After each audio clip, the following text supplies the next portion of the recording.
돈 안 들이고 스스로 특허 출원하는 거.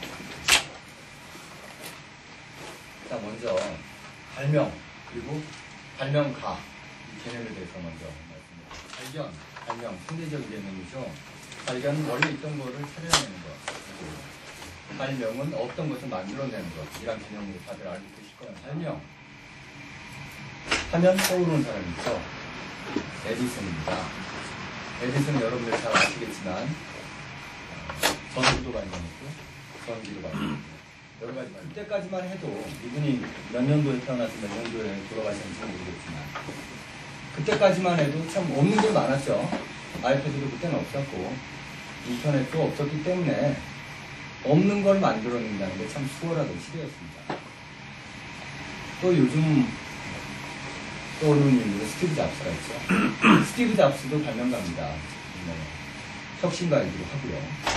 스티브 잡스가 행했던 발명은 에디슨에 적용되는 어떤 물건을 새롭게 만들어내는 개념을 적용하면 발명가는 인터넷이라는 네트워크 환경 그리고 천천연색 디스플레이에 터치라는 개념이 있고 거기에 사용자의 액티비티를 반영한 유저 인터페이스를 적용해서 가장 직관적인 기기와 사용 방법을 고안해냈죠. 요즘 시대에 가장 적합한 단어, 융복합이라는 단어가 떠오르는데요.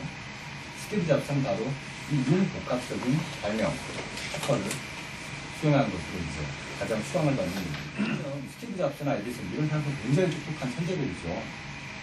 이런 사람이 아니면 발명을 못하느냐. 그런 또 문제에 봉착하게 됩니다.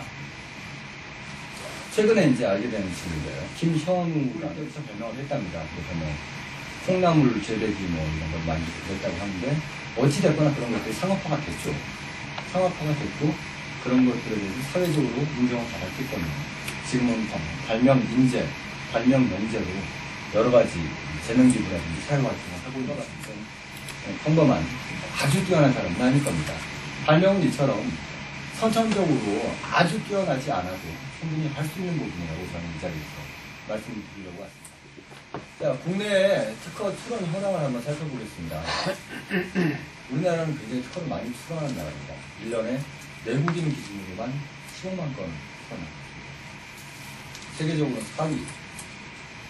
미국, 일본, 중국 다음으로 4위에 있다는 이 기준으로 하면 세계 1위 수준입니다.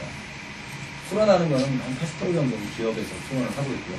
개인이 20%가 좀 안 되고 그 다음에 공공연구소나 대학이 3 내지 4% 정도를 차지하고 있습니다. 그런데 특허 등록률은 다 합치면 50% 정도 되는데요. 아까 말씀드린 공공연구소나 대학은 80%가 넘습니다. 기업은 50% 정도, 개인은 40% 정도입니다.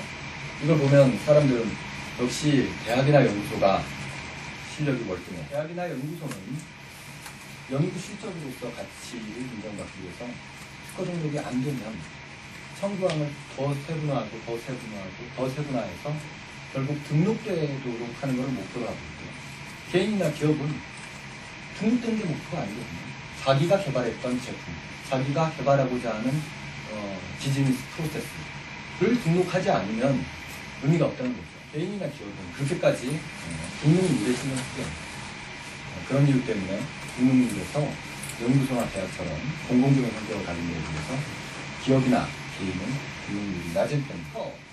그리고 지적재산권, 우리 흔히 얘기하는 IP, 인텔렉추얼 프로퍼티. 뭐 어떻게 다르냐? 그런데 특허는 지적재산권 중에 산업재산권 중에 하나입니다. 산업재산권은 특허나 실용신안, 디자인권, 상표권 중에 하나입니다. 저작권은 여러분들 알고 계신 음악이나 책 같은 예술적 창작물에 대한 권리입니다. 그리고 저작인접권은 다른 분야는 제가 정확히 모르겠고요. 음악 같은 경우에 저희가 mp3를 다운받거나 노래방에서 노래를 부르면 이게 저작권료로 작사가와 작곡가에게 일정 부분 배분이 되고 직접 해야 하냐면 하나씩 얘기해 드릴게요. 변리사는 없는 특허를 만들고 있지 않습니다. 어떤 변리사한테 찾아가더라도 기본적으로 내가 무엇을 특허내고 싶다라는 짤막한 글이나 그것들을 구성하고 있는 글이나 구성부 같은 것들을 제시해 줘야지 잘 나가는 태평양이든 김앤장이든 토론을 해준 겁니다.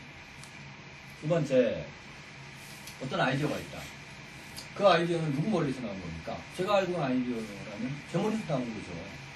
제 머리에서 나온 아이디어는 사실 제가 잘 알죠. 그림을 그리는 것도 내가 얘기를 해서 딴 사람 그리는 것보단 서툴지만 내 손으로 그리는 게 더 구체적이고 명확할 수가 있는 겁니다. 그래서 직접 하는 의미가 있다는 거죠. 특허 출원서를 조금 있으면 어떻게 써야 된다는 걸 아주 자세하게 설명을 드릴 텐데, 그걸 쓰다 보면 이게 특허를 따기 위한 설명서가 아니라 어느 시점에 스스로 알게 될 겁니다. 이거는 내가 특허를 내려고 하는 제품 혹은 내가 특허를 내려고 하는 비즈니스 모델에 아주 충실한 기획서라는 걸 어느 순간에 아시게 될 거예요. 최고의 기획서입니다. 그리고 이렇게 완성이 된 최고의 기획서를 가지고 누군가를 설득하는 겁니다. 심사관을 설득하는 겁니다. 제가 머리를 싸매고 이게 새로운 것이다 라고 주장하고 이게 상업적인 가치가 있는 것이다 라고 주장을 하는데, 심사관은 이거 새로운 거 아니다, 그 설득에 반응하지 않는 거라면 1차적으로 내 사업에 투자해줄 투자자들 설득하기는 그만큼 쉽지 않은 거예요. 그리고 나아가서 설사 투자를 받는다고 하더라도 소비자를 설득하는 게 더 어려울 겁니다.